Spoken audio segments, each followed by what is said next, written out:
Viva Voz, com Vera Magalhães.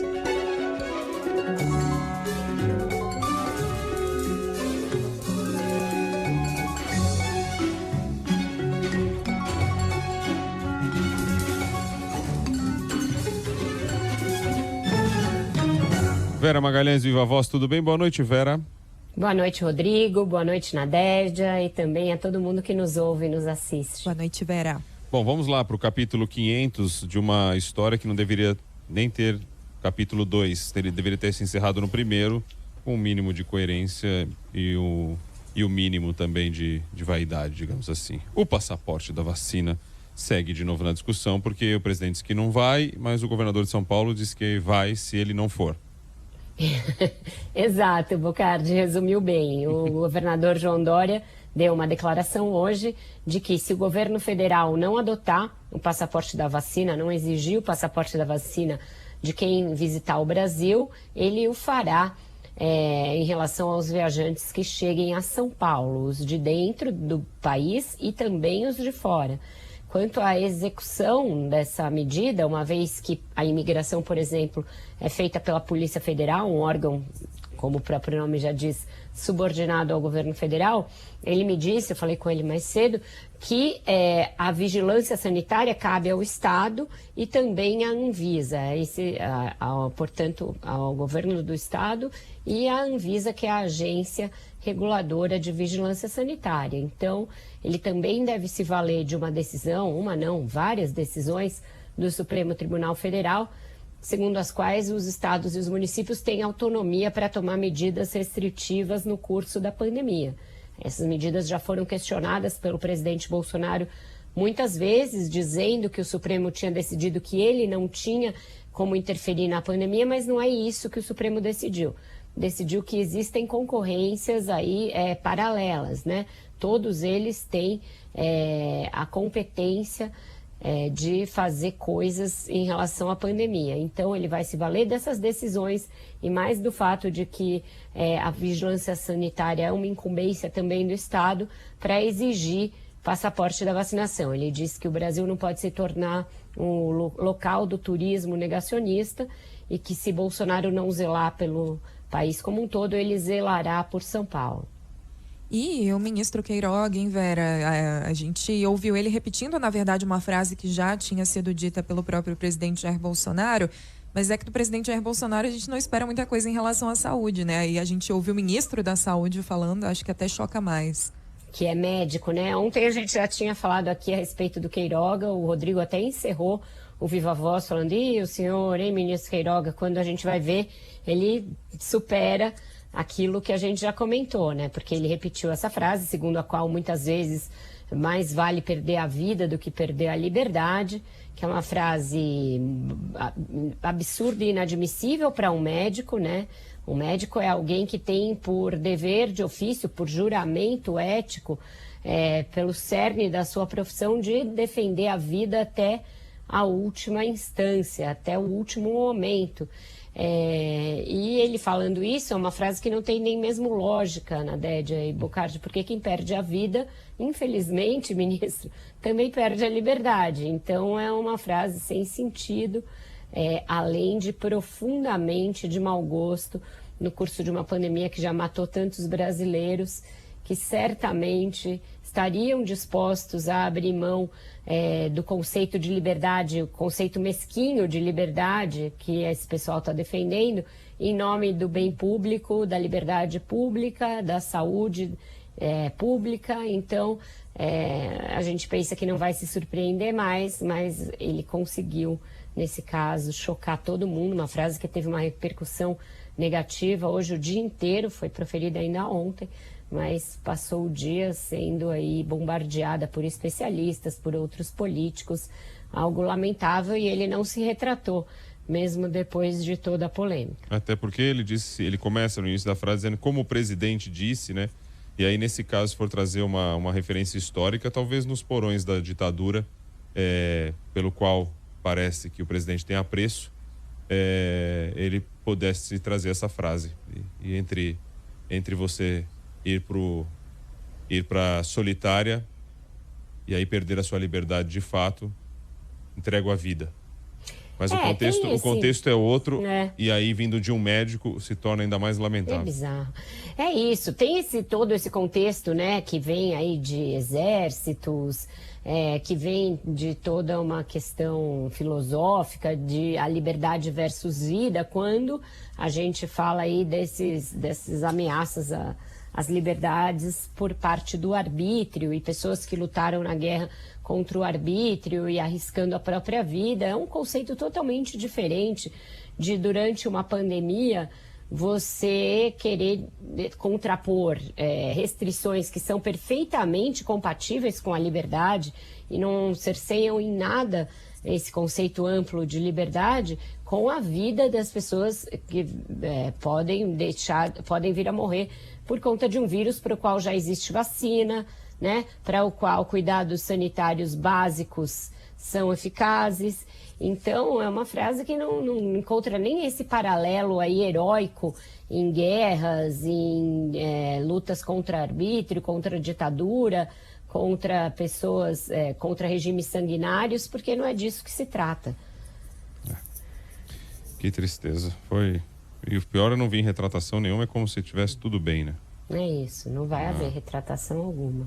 E aí também eu falei bastante ontem sobre isso, né? Quando se fala de liberdade, a liberdade atual, a liberdade econômica, a liberdade financeira, essa que o Brasil precisa. É a liberdade de ter poder para comprar comida. Essa é a liberdade. E não a liberdade da questão da vacina. Eu vou te dizer. Vamos lá sobre a questão política aí. O MDB lançando Simone Tebet para mais um passo da campanha. Mais uma candidatura, Bocardi. Hoje o MDB fez essa solenidade num hotel em Brasília para lançar a senadora Simone Tebet como pré-candidata à presidência da República. As candidaturas só serão homologadas e, portanto, serão para valer a partir de julho e agosto do ano que vem, quando acontecem as convenções. Até lá está aberta a temporada de negociações. Hoje mesmo o ex-ministro Sérgio Moro postou uma foto. Ele almoçou com outro pré-candidato do Partido Novo, Luiz Felipe Dávila. Tem conversado, já esteve com o Eduardo Leite, já esteve com o João Dória. Esses encontros a 2 ou a mais partidos vão começar a ser muito comuns a partir de agora. Por quê? Porque as pesquisas mostram a consolidação do ex-presidente Lula na liderança, com uma margem bastante folgada em relação ao presidente Jair Bolsonaro, que vem num segundo bloco também distante dos demais postulantes. E aí, o que mais desponta como uma terceira via possível aí nesse campo do centro e da centro-direita, por hora, é o próprio Moro. Ele tem 2 dígitos, chegou a mais de 10% na maioria das rodadas de pesquisas divulgadas recentemente. Então, por enquanto, esse bloco dos outros candidatos, inclusive o Ciro Gomes, está meio espremido nessa disputa. O Ciro prejudicado pelo fato de que o Lula está muito consolidado.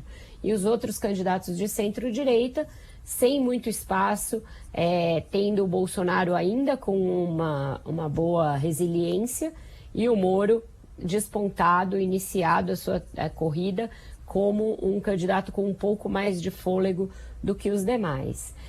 Conversei com aliados, por exemplo, do presidente do Senado, Rodrigo Pacheco, que relataram uma queda da disposição demonstrada por ele em sair para o pleito. Ele fez aquele lançamento em que havia displays enormes de Juscelino Kubitschek, tentando fazer um paralelo entre a personalidade dos dois, para além do fato de serem ambos mineiros. Ele depois fez um outro lançamento, impulsionado por essa ideia do Kassab de também ele ter um player na mesa, mas o fato é que essa candidatura, por enquanto, não foi vista. Ele tem um alto índice de desconhecimento, tem uma intenção de votos muito baixa. Mesmo o governador João Dória ganhou as prévias do PSDB, mas isso não se refletiu ainda num salto nas pesquisas. A Simone Tebet deve chegar como a única mulher pré-candidata nesse bloco em que todo mundo mais ou menos pontua entre 2% e no máximo 5%. É pouco. E as pesquisas começam a mostrar que vai caindo o número de eleitores que dizem que gostariam de votar em alguém que não fosse Lula nem Bolsonaro. Isso antes era muito próximo, era muito próximo a votação do Lula, do Bolsonaro e do nem Lula nem Bolsonaro. Hoje o Lula cresce muito, Bolsonaro se estabiliza num patamar de 20 e poucos %, e esse nem Lula nem Bolsonaro vai perdendo força à medida que as pessoas não enxergam alguém capaz de vencer essa polarização. E também, Bocardi e Nadédia, tem algo que eu venho alertando aqui há algum tempo, há algumas semanas, e para que a oposição ainda parece estar muito cega, que é o fato de que o governo vai sair um pouco das cordas. O pior momento da pandemia já passou, as pessoas estão vacinadas com 2 ou 3 doses, elas param de dizer que tem uma preocupação grande com a pandemia e elas deixam de avaliar o governo tão negativamente como vinham avaliando.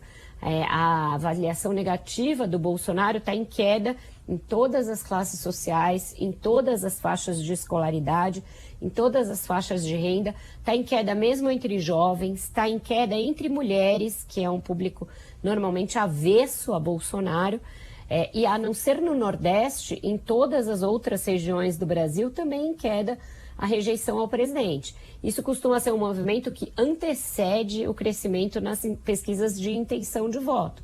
Então era bom a oposição olhar para as pesquisas, olhar para o que tem por aí. Hoje houve a promulgação da PEC dos precatórios e a gente vai falar sobre isso, e ver que o presidente talvez comece a ter um arsenal de fatos para ajudá-lo a sair das cordas no ano que vem. Uma outra notícia do dia, Vera, envolvendo o ex-governador do Rio, Sérgio Cabral, que é o último preso da Operação Lava Jato, político preso, ou salvo engano, né? Ou então um dos últimos. E teve uma condenação anulada no Supremo Tribunal Federal. Ele tem várias outras, mas certamente isso vai ser usado aí futuramente pela defesa dele, né, Vera? Ô, Nadédia, me permite, Vera também me permite, claro, só aproveitar esse espaço aí, porque os apoiadores do presidente ficam e falam e gritam e berram, tal, não sei o quê, com essa história da eleição do nome dele aí, da revista Time. Ah, sim. Que o presidente foi eleito, personalidade do ano pela revista Time, e é isso, foi uma pesquisa, não sei nem dizer se tem alguma diferença com relação às outras, mas é uma pesquisa por, como é que fala, ela não necessariamente enquete, não é pelos assinantes, né, porque falam assim, não são pelos assinantes, então é uma pesquisa aberta que você vai lá e vota, inclusive ele até convocou e pediu votos na live dele para esta eleição, não sei nem se mais de uma. Certamente houve aí uma mobilização dos apoiadores do presidente, que são muito ativos nas redes sociais, nos aplicativos de mensagem e na internet de um modo geral, e ele acabou vencendo essa parte da disputa popular para a eleição da personalidade do ano da revista Time, Bocardi. E aí isso vira hashtag no Twitter, segue para impulsionar a campanha cibernética do presidente. É algo que certamente foi orquestrado, não estou tirando aí o mérito, que nem tem tanto mérito assim, porque essas eleições a gente já viu muita gente ser eleita personalidade do ano e logo em seguida, né, ou perder eleições ou etc, mas aconteceu e não significa que ele será a personalidade do ano ao fim do dia, porque a revista ainda vai fazer a sua própria filtragem, aí vai fazer a sua própria eleição. Na matéria em que eles dão esse resultado, anunciam o resultado, os jornalistas da revista fazem uma série de senões, né? Dizem que o presidente enfrenta uma alta rejeição no Brasil e elencam as polêmicas ligadas a ele em relação à vacina, em relação ao curso da pandemia e também ao fato de ele ter tido várias publicações retiradas do ar na sua página no Facebook, no seu canal do YouTube, etc., por alegação de fake news. Então, a própria revista faz ali uma série de ponderações a partir deste resultado. Vamos ver depois a eleição final. Eu ia comentar, acabei esquecendo, bom que os ouvintes tenham lembrado. Vamos lá, então seguimos com o Sérgio Cabral e esta questão aí de anular a condenação.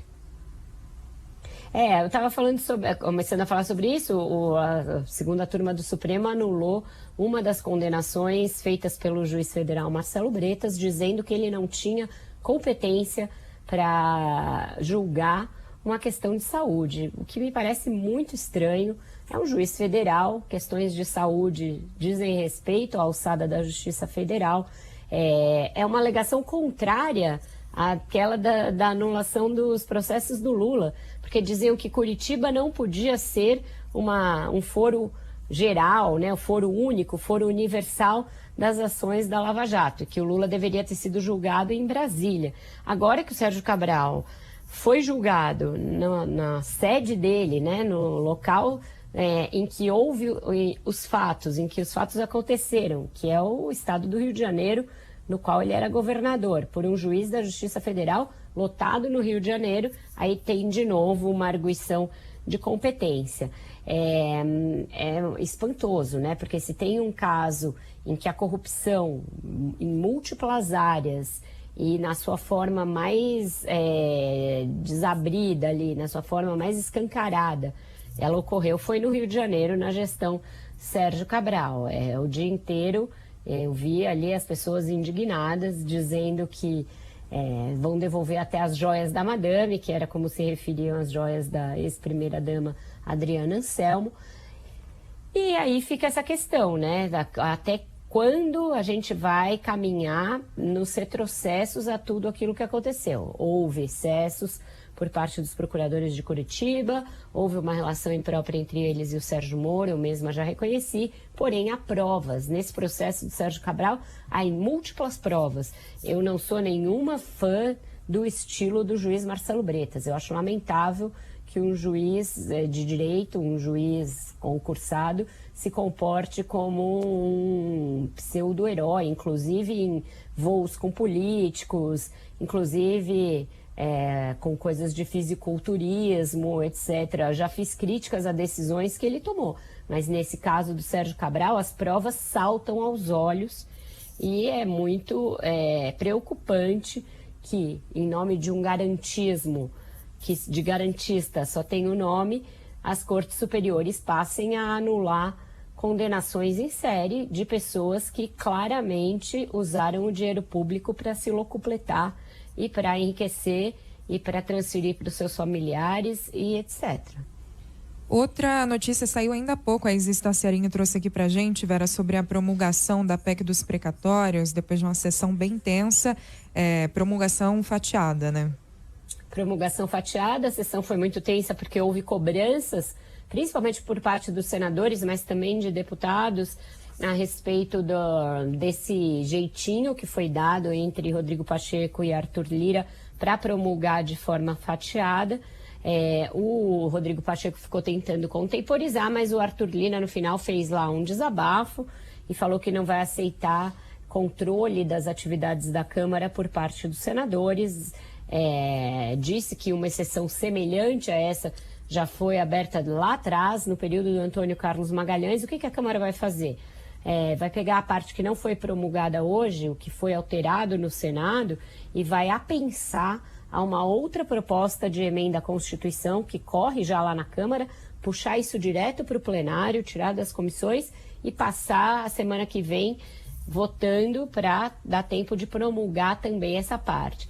Mesmo na análise do que era possível de ser promulgado e o que não era, houve ali uma interpretação bastante livre por parte das assessorias das duas casas e se promulgou muita coisa que o texto não correspondia exatamente ao texto que saiu da Câmara. Esse texto foi quase todo ele mexido.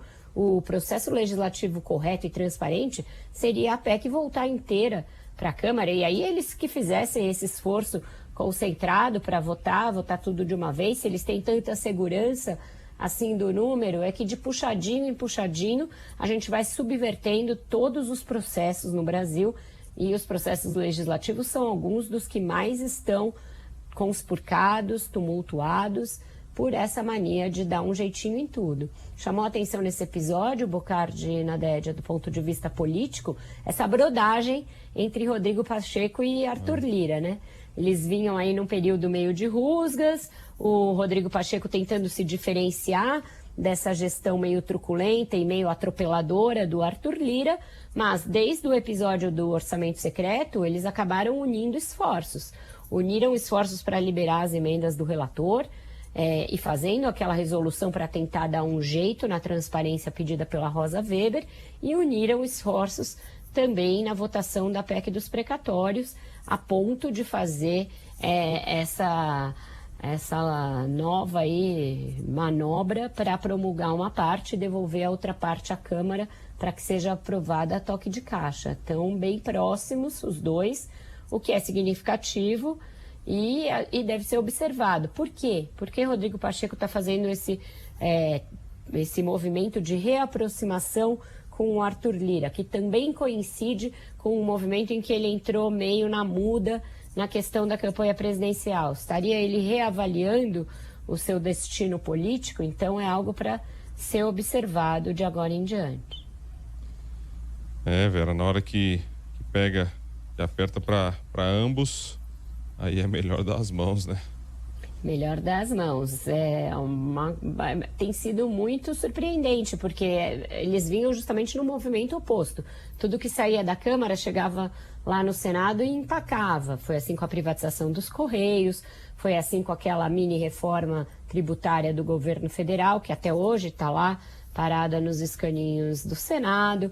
Ele também, Rodrigo Pacheco, acabou devolvendo medidas provisórias do governo, então ele vinha num processo de independência, que agora, nas últimas semanas, houve uma guinada e houve uma aproximação nítida entre ele e o Arthur Lira. O orçamento secreto parece ser aí um fator de união entre os povos, nesse caso, entre senadores e deputados. É que o segredinho é nosso. O segredinho é nosso, né? Segredinho entre dois aí, tem eles. Vai deixar um só e o outro na mágoa, daí revela segredo. De 16 bilhões é um bom segredinho, né? Então, vamos ficar nós dois aqui no segredinho e pronto. Tá querendo mais o quê? É isso. O Eleildo Pereira, de Vitória no Espírito Santo, diz o seguinte: Vera falando fica tudo muito mais fácil. Obrigada, Eleildo. Obrigada. Pelo menos uma facilidade nessa confusão toda, né, Vera? O Sardenberg hoje mais cedo, não sei se vocês ouviram, ele falou que ele estava falando sobre aquela matéria anual ali dos termos mais buscados no Google durante o ano. Como fazer para, aquelas coisas, né? E aí o como fazer para, Rodrigo Bocardi, expressão mais procurada no Brasil é como fazer para ficar frio, permanecer frio diante das coisas. Então é um exercício que todos nós temos de fazer. Nossa, aqui. Esse eu tento, mas eu quase não consigo, viu? As pessoas também estão tendo dificuldade. É muito envolvimento. Depois até me arrependo. Mas para que tanto, na boa? Mas acho que é essa coisa do calor aqui da nossa profissão. Tal do jornalismo faz isso com a gente. E aí, mais uma mensagem aqui de São Paulo. A gente está falando da união dos dois. Não tem o nome da pessoa, mas diz que é a união contra o país.